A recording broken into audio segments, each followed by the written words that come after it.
Hi, I'm Jessica Reilly, and I am the school committee chair currently. And my colleague here is Leo Brehm, and he is the current vice chair, and we've worked together for the last 3 years. Hi, I'm Leo Brehm. I'm the vice chair for the school committee, and we're excited to be here today. We're going to try to provide kind of a brief update, obviously, on where the schools stand on 3 issues. The first one is where we are on the student learning model and progressing towards getting more children in school for a longer period of time physically, and how we'll do that safely as possible. And the second is the fiscal year 2022 school budget. And the third is the Dale Street School project, which is moving along. We're reaching some benchmarks at this point. Dr. Marsden has always said, and we've always supported this, that we needed to get schools in safely within the parameters and the operational issues that we have. And we would start with our youngest learners. So preschool has been in for full-time for preschool since the very beginning of the school year. And we are actually one of the few districts in the state that has had K through 12 in school in a hybrid model, which is considered in school, since September. However, when the school learning kind of parameters or kind of in-person learning time parameters came out in November, we discovered that the amount of time that kids were spending specifically right in front of teachers, be it synchronous learning or in the classroom, was not the number of hours that the state then mandated or that we would like to have. So we've been kind of working towards that. But in the meantime, we're also pursuing the second line of getting as many children back into school as we can. So we started with pre-K initially right off the bat. Kindergarten just this week has gone back in full-time at the 6-foot distance, and we have gotten very creative around space within the Memorial School to do that. Our next plan is to get first grade in, and we expect them to be back in the building full-time at the end of February vacation, so the Monday that we come back.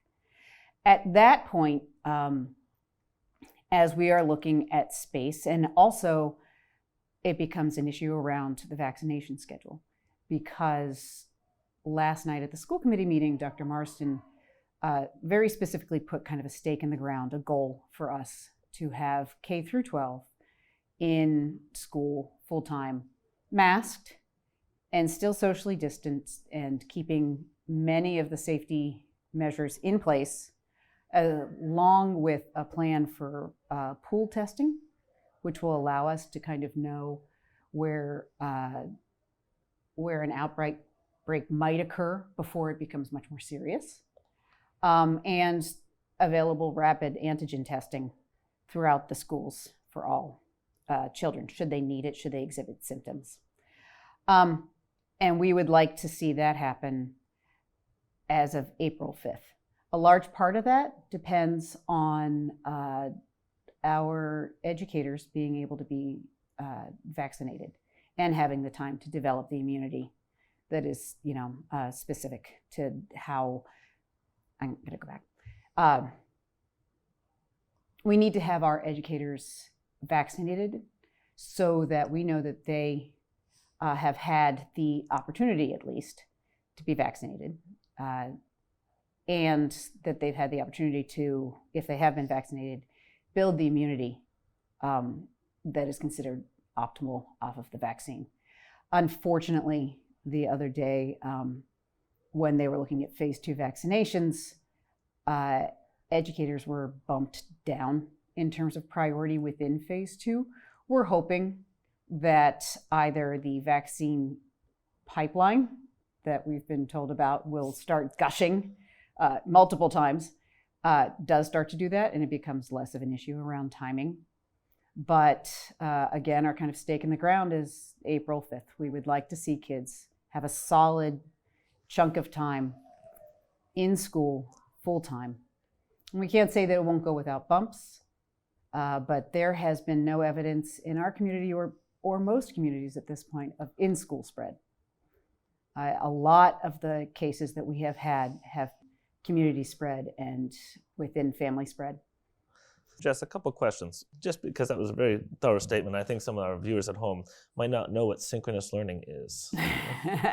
Right? And I think Do you want to speak to that? Go ahead. Yeah, synchronous learning is they've been calling it live streaming. Some of these people, I like to call it Zoom in the room. I know you do. Yeah, so they have a computer in the room, and there's kids at home on the screen, and there's kids in the classroom, and the teacher is communicating with both of them synchronously. So just in case people people who may not be in schools and watching this may not know what that is. Yeah. So and that's great news about obviously we're very excited about having the kids back. That's super exciting. And KN1, Kay's been in this week. I've heard nothing but great things about it. And the teachers that have had to move, and set up in these, like the CAF and the gym, have done a wonderful job turning those spaces into really nice classrooms, and obviously with lots of space, but very nice classrooms. I was really impressed with those pictures that we saw. Now, actually, as you bring up synchronous learning, maybe we want to talk about some of the technical issues that have come up. One of the requirements for synchronous learning is good internet access, yes, and good network access. And it's unfortunate that Medfield's been plagued by some technical issues this month. A series of them. Troubleshooting the issue, and unfortunately somewhat victimized about what's happening in numerous places across the country.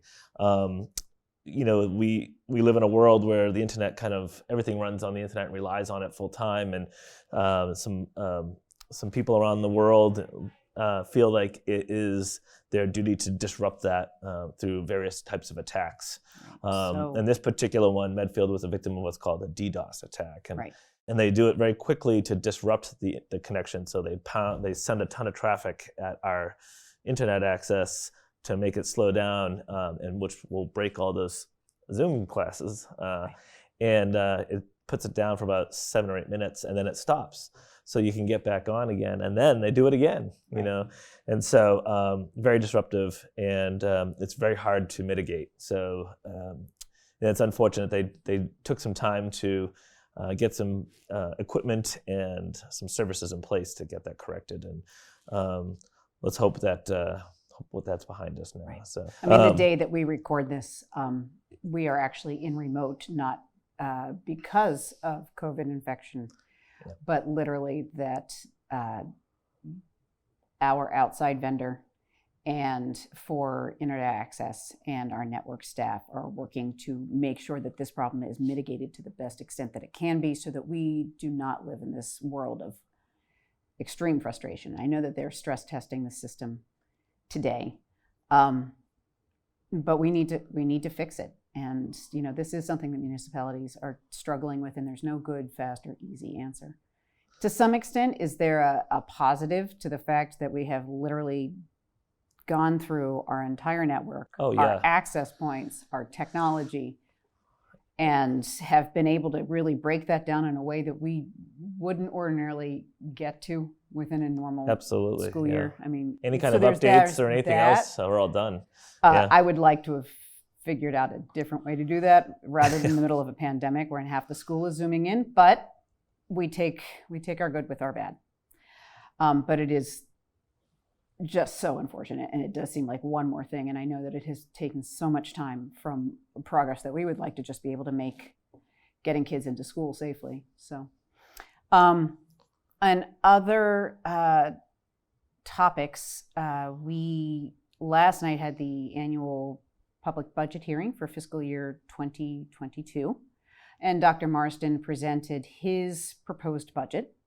What happens at an annual budget hearing is that we take all questions and answers, we do question and answer session, and take all questions that people have about the budget. This year, we've also put an extended comment form on the school district website under the school committee page, if anybody would like to look at the budget, which is also on the school committee page, and give us comments around their concerns or things that they would like to see. This year's budget, I think one of the members of the subcommittee described it to me as pretty vanilla, right? That we are just trying to maintain level of service. We don't, so that after the 10% cut that we had to take last year on top of cut from our original budget, we are just trying to maintain the level of service that we are providing now within those constraints from last year, which actually still puts us at a 3.99 percentage increase to last year's fiscal year budget. The town has presented us that we need to, or that they would prefer our number to be 1%, which ends up not being a level of service budget, but a budget in which we have significant personnel cuts. And so we are having those conversations with the warrant committee right now. Within an annual budget hearing, what happens is that at the end of that hearing, Dr. Marsden presents his proposed budget to us, and the school committee then procedurally votes to accept it as our budget so that we can begin to negotiate and discuss our needs with the town. And it's within the charter that we have to do that by January 31st. And then we just kind of work it out, thinking about our kids in our town and advocating to the best that we can. That's also an unfortunate thing too, when we have to worry about personnel cuts, especially with the challenges we have this coming year. We're going to have to identify the gap in learning that's occurred because of the COVID problem, and it's going to require staff to help, fill in those gaps and get our kids back on track next year, and the social emotional side as well. So this is the only increase to this budget, actually, the only kind of position increase to this budget or anything beyond level of service is that literally right now our high school adjustment counselor is running between the high school and the middle school trying to service kids in both schools at this point, and it's an untenable situation. When we bring kids back into school, we need to at least have one more adjustment counselor. There are so many other positions we need, but we really feel like that this is one that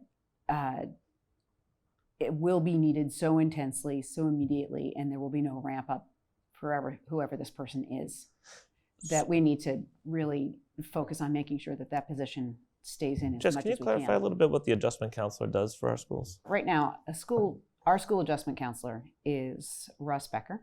He's an LICSW and a school social worker, which is a very specific kind of certification within the social work field. And his role is to support kids within the general ed population who are truly struggling with short-term anxieties, barriers to being able to access learning within school, support around kind of the homeschool connections, but also support within peer groups, and really making sure that kids are able to have a safety net that is different than perhaps the level of service of, say, our RISE program, which Dr. Marsden instituted when he first got here, that helps kids who are having kind of health issues get back into the school flow, and different than guidance counselors who are looking very much at, kind of academics and how kids kind of get from point A to point B to point C academically. So he fills in a gap there that allows kids to not get to the point where they are having, hopefully, major mental health crises for things that could be easily or somewhat easily supported within the school. And we only have one of these? We have one in the high school. Both schools?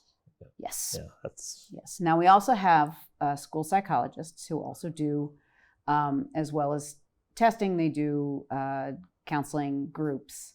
But frequently, kids who are meeting with the school psychologist are also kids who are working off of a 504 or an IEP plan.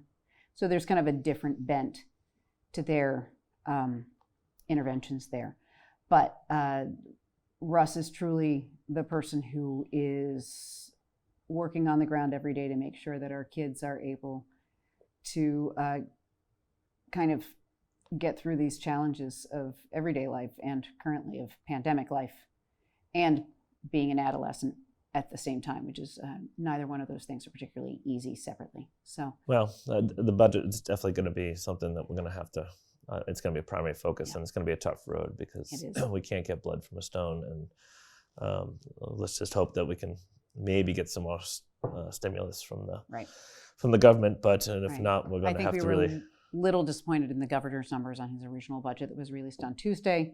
Yeah. There are 2 more go-rounds of that from the House and from the Senate, and we'll see where those numbers settle. But an extra 170,000 isn't very good for. It's not going to do much for us. We'll take it. Take it. But yeah, I mean, I think the joke is right now, if there's a quarter on the ground, everybody in town is diving for it, and I appreciate that. That is really, it's a difficult time.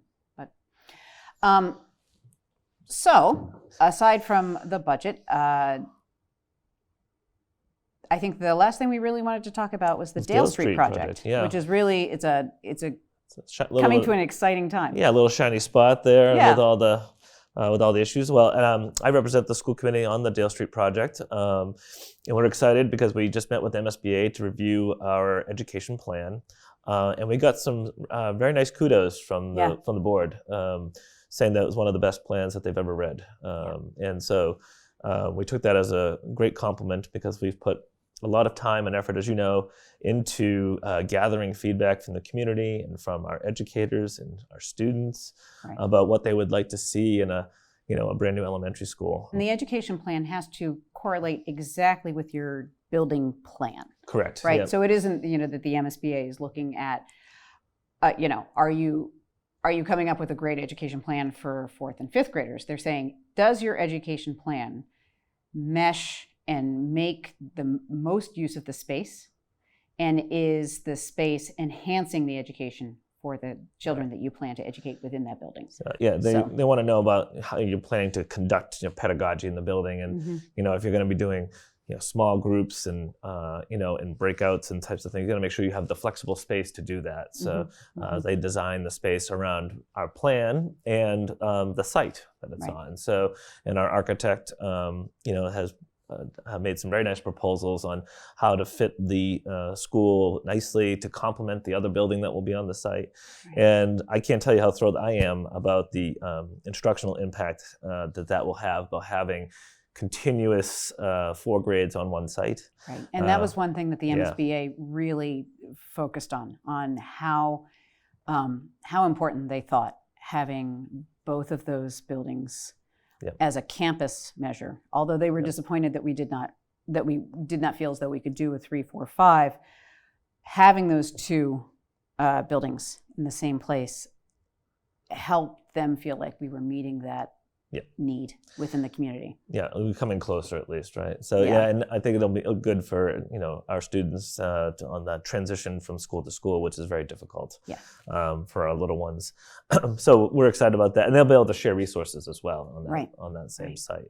So and we also explored, because we're fiscally responsible, we're also exploring something called the model school plan, which has not been used as much because it does not take into consideration our educational plan.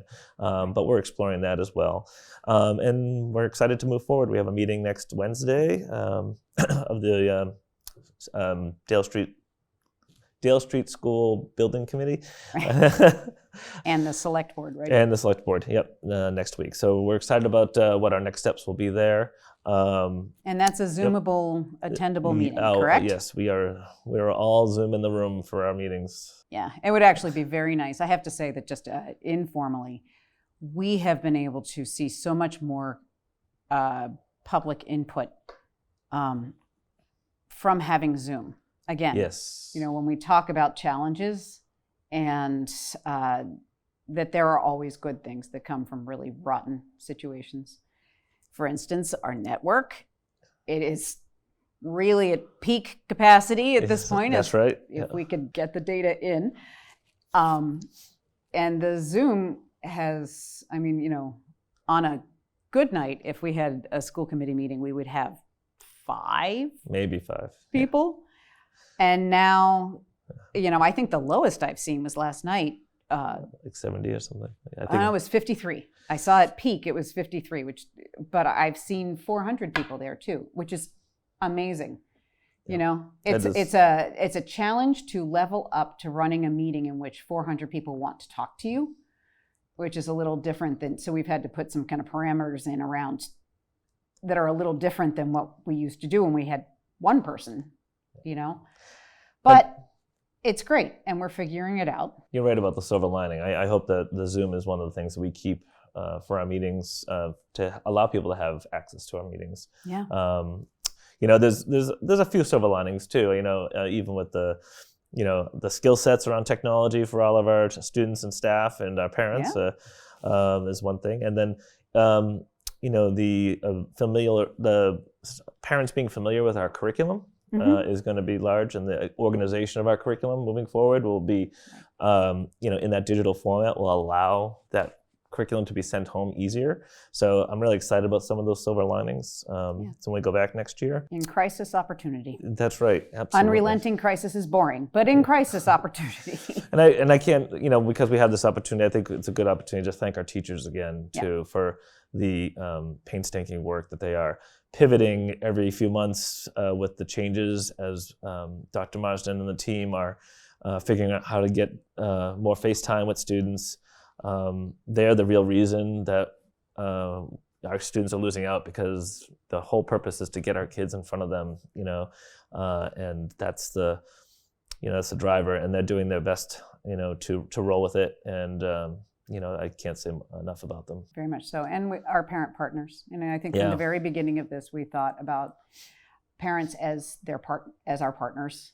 And I know that it is frustrating. And I know I am personally not a teacher. I'm not a teacher. I'm a social worker. I am many other things in life, but I am not a great teacher. And I know that my kids would do better in school, and we want to make sure that they're there and safe, and that we're not putting our entire community at unacceptable risk.